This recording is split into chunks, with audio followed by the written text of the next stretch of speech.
नागेश्वर जी महाराज की, अहिंसा में विश्व धर्म की।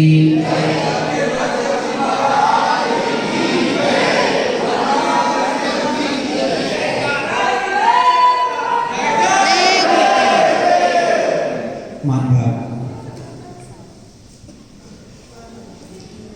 आज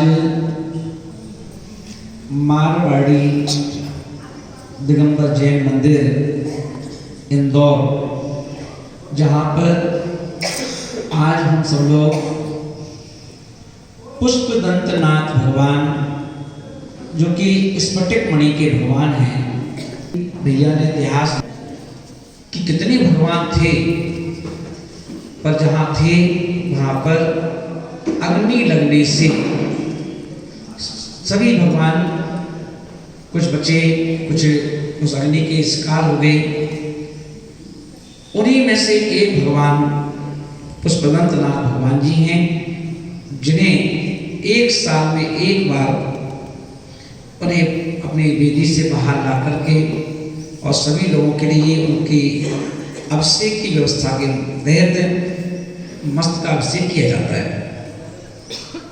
और अब देखें, हर बार एक साल में होता था, इस बार 1.5 साल में हो रहा है।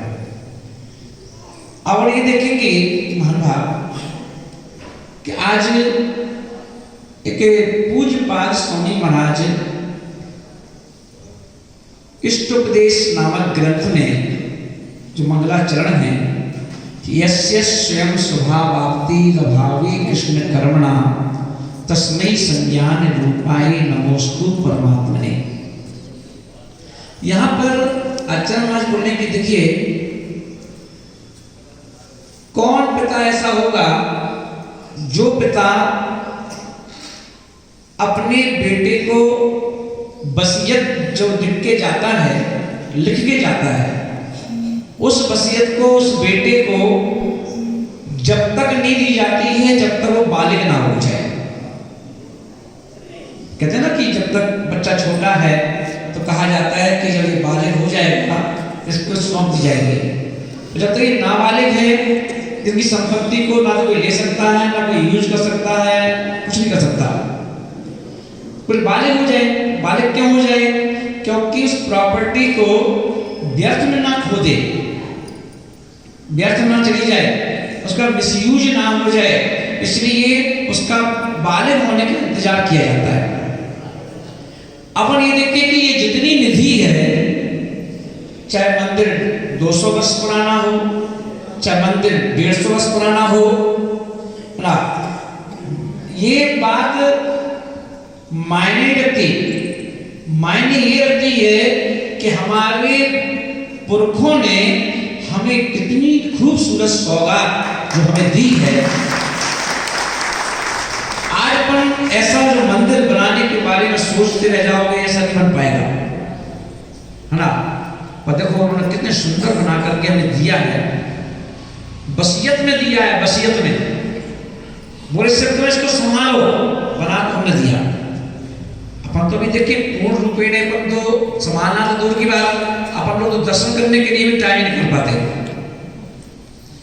चाहे तो ऐसे मंदिर हैं कि लोग यहाँ पर प्रत्येक इंदौर का प्रत्येक व्यक्ति को रोजाना दर्शन करने आना चाहिए ना। अपन अक्षय क्षेत्र ढूंढते हो कि अक्षय क्षेत्र जा रहे हैं हम लोग, बनेड़िया जी जा रहे हैं, ना पुराना चला के 52 गजा जा रहे हैं। अरे जिसने यहाँ दर्शन नहीं किए वो 52 गजा के दर्शन का क्या लाभ उठा पाएगा? ये अक्षय क्षेत्र है, ये अक्षय जो 52 गजा में है वही अक्षय यहाँ भी है, जो बनेड़िया जी में है वो यहाँ पर है। तुम्हारी दृष्टि वैसी चाहिए, जो दृष्टि तुम वहां लेकर के जाते हो, 52 गजा, सम्मेशिखर जी, गिरनार जी, कुंडलपुर, वो दृष्टि लेकर के कभी हम इस मंदिर में भी आए तो तुम्हें वही पुण्य मिलेगा। तो भगवान तो वही है 24 तीर्थंकर का भगवान।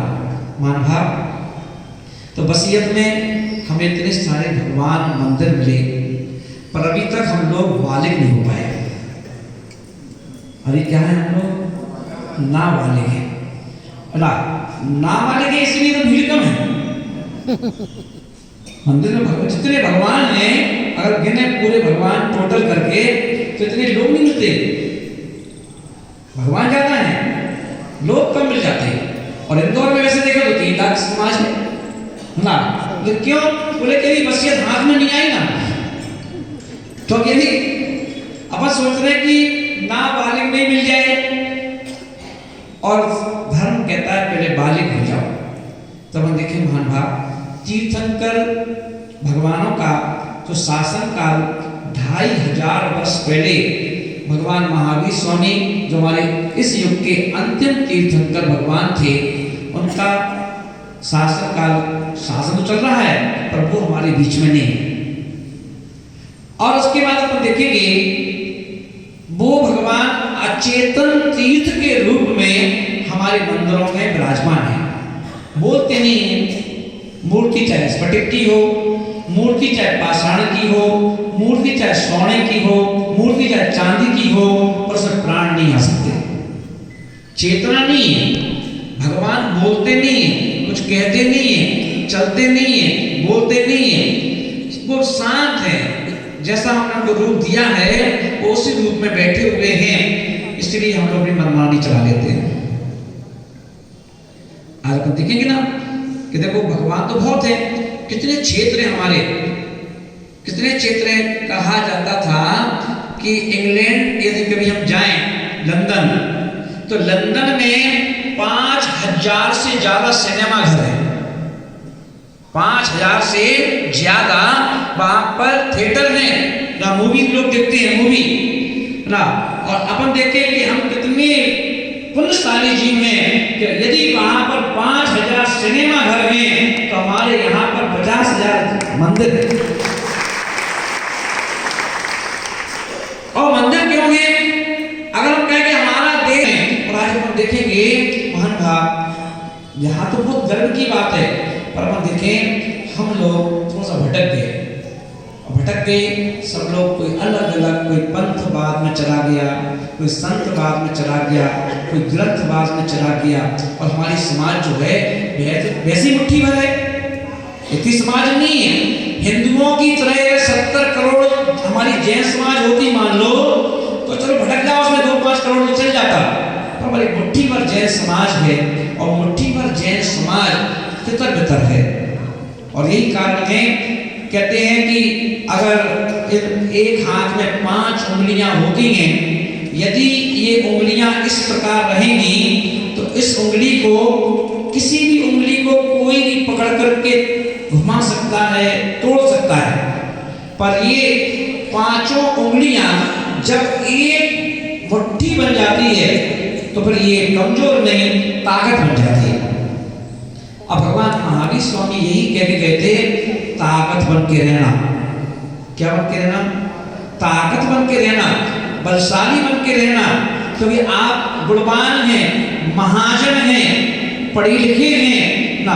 पर आज हम देखें, हम पढ़े लिखे होने के बावजूद भी थोड़ा भटक गए।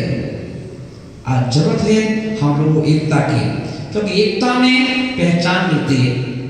अभी आपको मालूम हो, हम लोग दिल्ली में 16 साल रहे, और 16 साल रहे तो वहां पर एक चर्चा काफी सालों से चल रही थी, 16 साल से नहीं और पुराने सालों से बात चल रही थी। और क्या बात चल रही थी कि किसी ने कहा हिंदुओं का एक ग्रंथ, हिंदुओं का एक ग्रंथ कौन सा है? सबने एक आवाज में कह दिया, गीता। वर्ल्ड लेवल का ग्रंथ है ना उनका, हिंदुओं के हिसाब से वर्ल्ड लेवल का ग्रंथ है उनका ना। बोले गीता, बोले भाई मुसलमानों का कौन सा ग्रंथ है? चाहे शिया रहे, चाहे सुन्नी रहे, पर वह ग्रंथ कौन सा है? बोले कुरान। ठीक है भाई। बोले ईसाई जो है, ईसाई एक समाज है, बोले इनका कौन सा ग्रंथ है? बोले बाइबल। अच्छा, बोले जैनों का कौन सा ग्रंथ है? सब शांत हो गए। कोई कह जनवाणी, कोई कह कर्मकांड, कोई कह जे, कोई कह श्वेतांबर, कोई कह दिगंबर।